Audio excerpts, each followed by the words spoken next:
welcome back to my channel.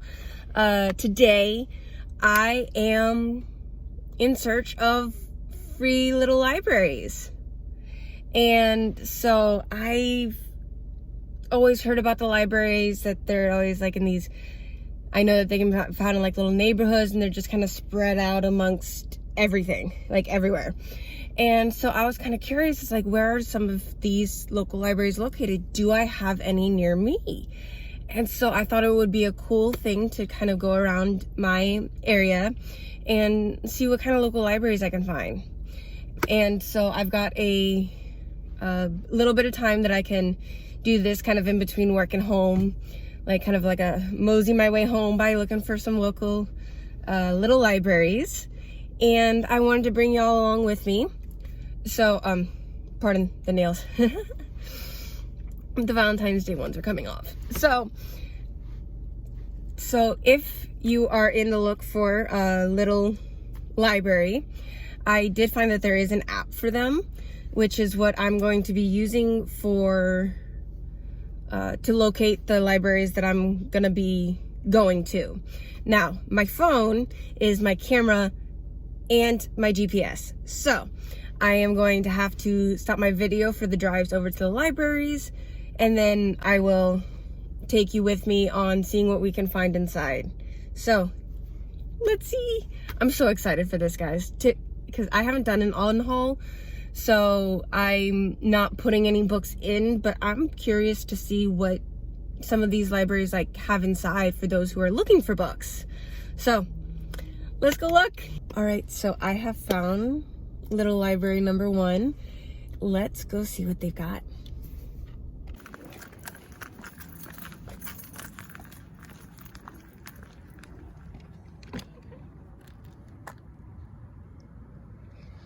Oh, they got some chapter books in here. Some Jack Reacher novel. Some little chapter books. I don't think. Oh, is that? Oh, it's really cute. We got some little chapter books in here on this one.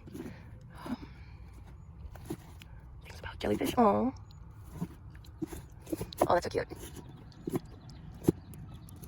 All right, so library number 1 had a lot of older chapter books as well as some more for the kids, and they were like really cute. There were some autobiographies in there too. You can tell that there's been a lot of love in these books.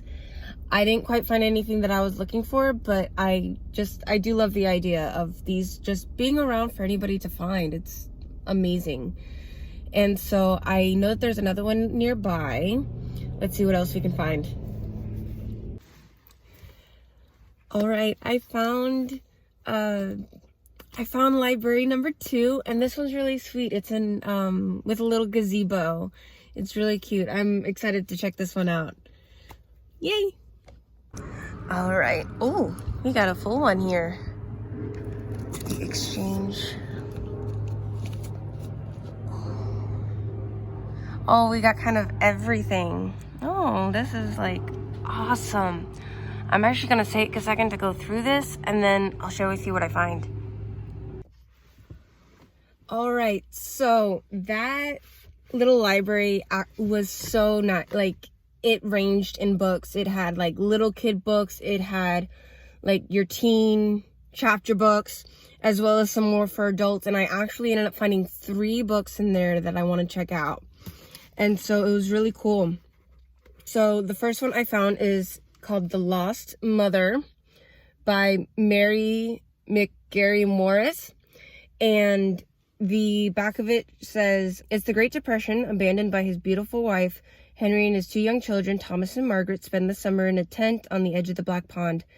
Henry, an itinerant butcher, struggles to provide for his children, but often must leave them alone while he travels the country in search of work. And while Henry loves his children deeply, he is devastated by their mother's desertion, refusing to tell them why she left or if she will return. When Mrs. Phyllis Farley, a prosperous neighbor, begins to woo the children as companions for her strange housebound son Henry must weigh an unusual proposition, the consequences of which may cost him everything. Powerfully imagined and intensely felt, The Lost Mother is a haunting masterpiece, and it's the author's strongest novel to date. So that seemed really interesting. Then I found another one. It doesn't have its cover on it, but it is called Mrs. Fletcher by Tom Perrotta. And so I actually had to look up the definition, the synopsis on Amazon. And pretty much a brief synopsis is it's a middle-aged 40-something-year-old mother whose son had just gone off to college. And she gets a random text that literally says, "You are my MILF." So it starts sending her trying and pretty much exploring, I guess, porn and sexuality, and it's just trying to, like, I guess, living in an empty nest now as a middle-aged woman, and I guess things revolving around her sex life. And then there's also the son at college who is not really fitting in. He's, I guess, getting some backlash, and in regards to, like, his white privilege and his, I guess, the way that he views sex. There was a certain word that the Amazon entry used. And then, so everything kind of comes to a head for the two of them around the same time. And so it seemed very interesting. I'm like reading this. Go look it up find the entry for yourselves and read it. My rendition was kind of, but it was because it was a long entry too. But I was curious, and I'm like, what is this? So we'll see. We will see. And then the third book I found was actually an old Book of the Month book from August of 2022. It is The Many Daughters of Afong Moy by Jamie Ford. And so the entry on this one says, Dorothy Moy breaks her own heart for a living. As Washington's former poet laureate? That's how she describes channeling her dissociative episodes and mental health struggles into her art. But when her 5-year-old daughter exhibits similar behaviors and begins remembering things from the lives of their ancestors, Dorothy believes the past has truly come to haunt her. Fearing that her child is predestined to endure the same debilitating depression that has marked her own life, Dorothy seeks radical help. Through an experimental treatment designed to mitigate inherited trauma, Dorothy intimately connects with past generations of women in her family. Faye Moy, a nurse in China serving with the Flying Tigers. Zoe Moy, a student in England at a famous school with no rules. Lai King Moy, a girl quarantined in San Francisco during a plague epidemic. Greta Moy, a tech executive with a unique dating app. And Afong Moy, the first Chinese woman to set a foot in America. As painful recollections affect her present life, Dorothy discovers that trauma isn't the only thing she's inherited. A stranger is searching for her in each time period. A stranger who loved her through all of her genetic memories. Dorothy endeavors to break the cycle of pain and abandonment, to finally find peace for her daughter, and to gain the love that has long been waiting, knowing she may pay the ultimate price. That sounds so intriguing. So I took this one as well. So now I am going to take a brief pause to get some food. I need some dinner, as well as figure out where I am on the map and where I need to be going. So let me get myself situated geographically and with food, and I will catch back up with you in a little bit. All right, my friends, I have secured dinner, and I have found 2 more libraries that I know I want to stop at. So I've got the directions set in my GPS for the first one, and let's get going. All right, guys, I found Little Library. Hope helps if I turn the air off. Hey guys, I have found little library number 3 because this one sits very, very close to a house. So I'm just gonna come on when I have finished going through the library to see if, and I'll give you a rundown of what I found. All right, my friends. So like I said, because the other one was in front of a house, as well as number 4. I have approached number 4 and I'm going to go check it out. And then when I finish with this one, I will go over all the books that I found. Because I did find 3 books over at number 3. And then I'm going to check this one out. But we're in a neighborhood and it's really tight knit. So I'm going to peruse the little libraries and I'll update you. All right. See you soon. All right, guys.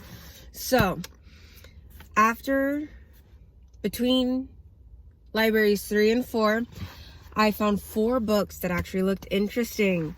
So I want to go through them. At number 3, I did find 3 books, and then I did find 1 book at number 4. So let's go through them. The first one I found was The Crooked Branch by Jeannie Cummins. And this one, the synopsis is, after the birth of her daughter Emma, the usually resilient Magella finds I think it's Magella. It could be, I don't know if it's finished in being Mahela, but no. I apologize. This is an interesting name. I'm going to show you. If you, by any chance, it's Majella. If you, by any chance, know how to pronounce it, you please let me know in the comments, like, how to phonetically say that. We're gonna call her M, okay? We're gonna call her M for the sake of this. So, after the birth of her daughter Emma, the usually resilient M finds herself feeling isolated and exhausted. Then, at her childhood home in Queens, M discovers the diary of her maternal ancestor Ginny, and is shocked to read a story of murder in her family history. With the famine upon her, Ginny Doyle fled from Ireland to America, but not all of her family made it.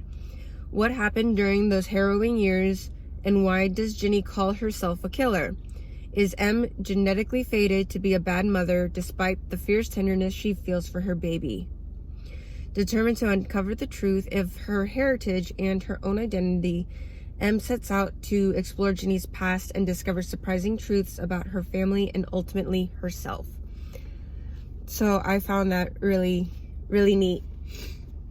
So then the next one I found is Killer Smile by Lisa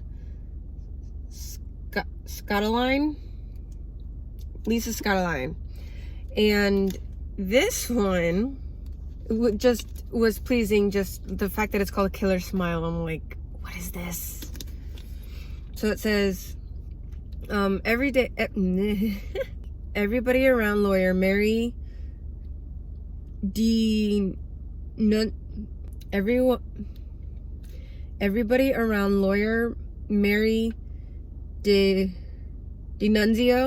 has decided she isn't allowed to be a young widow anymore, even though she didn't know there was an official cutoff.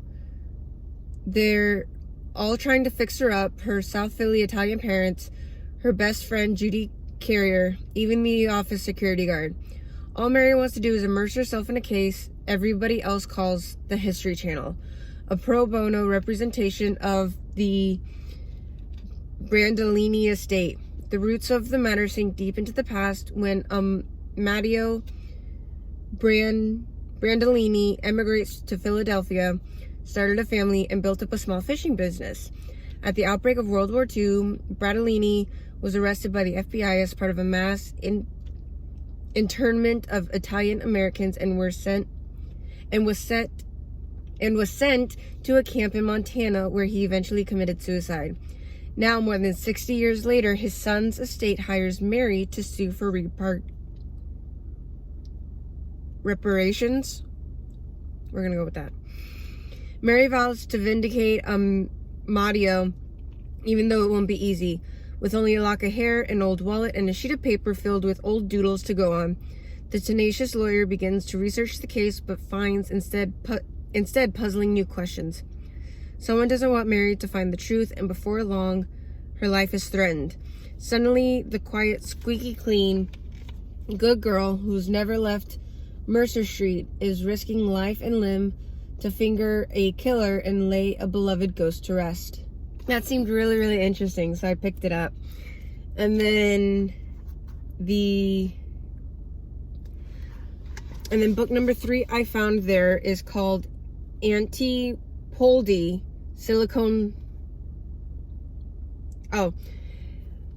Auntie Poldy and the Sicilian Lions by Mario Giordano. This one, and what was really, it's like up here at the top, it had some interesting things about like what this book has been through the ages. I should find it's probably not ages, but just the year since it was published. What's your publishing year?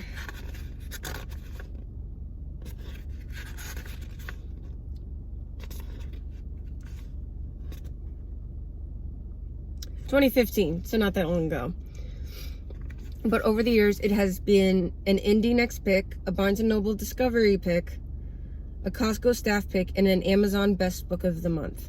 So this one says, on her 16th birthday, Auntie Poldy retires to Sicily, intending to while away the rest of her days with good wine, a view of the sea, and few visitors. But Sicily isn't quite the tranquil island she thought it would be.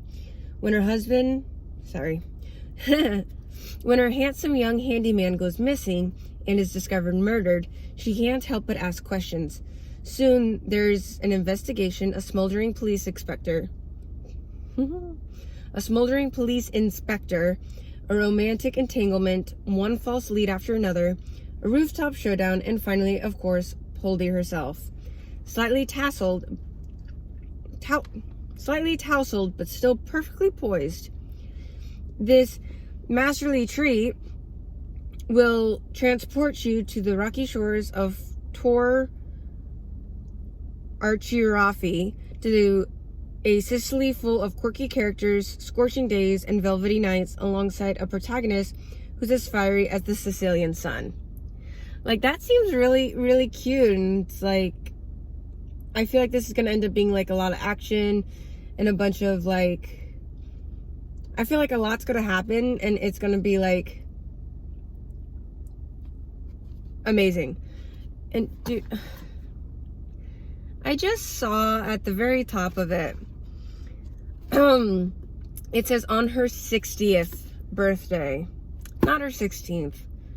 I realized that I think I said 16th when I read it, but no. It's her 60th. So she wants to retire, but ends up working. I'm excited to see how that one plays out. And what's really cool about the books that I found in the third, oh, does this one have it? Oh, this one doesn't have it. But I saw that some of these had a little stamp in here that says, always a gift. Little Free Library, never for sale. Like, that's really cute. And then there's an address down here for probably where it started. But it's not far from me, which is cool. But it's like there's a little one in that one, and then I think the Crooked Branch had it too. Oh, well, the one in the front's almost coming off, but I think there's one in the back. No, there wasn't. But there was one in the Crooked Branch as well. And then at stop number 4, we find The Fifth Doctrine by Karen Robards. It's like a small little paperback. It took one hell of an effort for the authorities to finally get the jump on master manipulator Bianca St. Ives. It's either Ives or Ivies. I don't know. Sorry. Names, man. But now that they have, there's not... I'm going to start this over just because, for the sake of my process.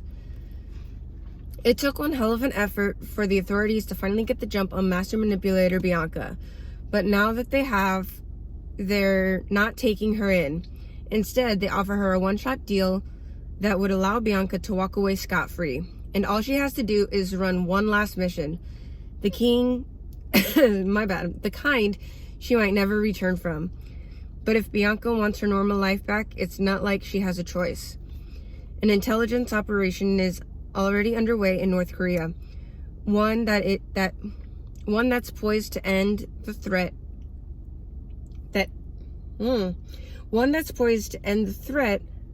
the rogue regime poses for good. But first, the US needs one of their own to go undercover as a female hacker who recently stole top secret intel from NORAD. Enter Bianca. And she knows feeding fake information directly into the belly of the beast is about as dangerous as it gets. It could mean torture or endless imprisonment, assuming she survives. But it might also change the world. Besides, if Bianca has to go down, she's gonna go down swinging. And so, it was... I thought about going to like one or two others because there was some more like on my way. But at the same time, all of a sudden I look over at my... Hold on. Getting them all together. I look over at my stack of books and I have 1, 2, 3, 4... I found 7...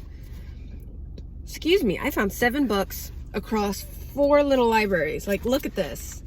I am actually really excited about my stack. I got... Oh, come here, you. I actually got... Like, look at that. I found 7 books between 4 libraries. I'm like, that's awesome. I got so excited. Now, I love that they have these things set up for, like, readers and always finding something new.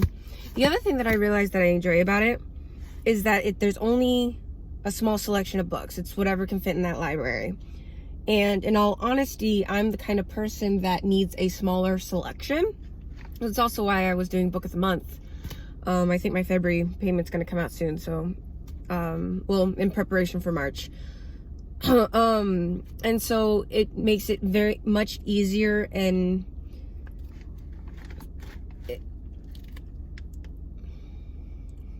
words, guys. Help me with words.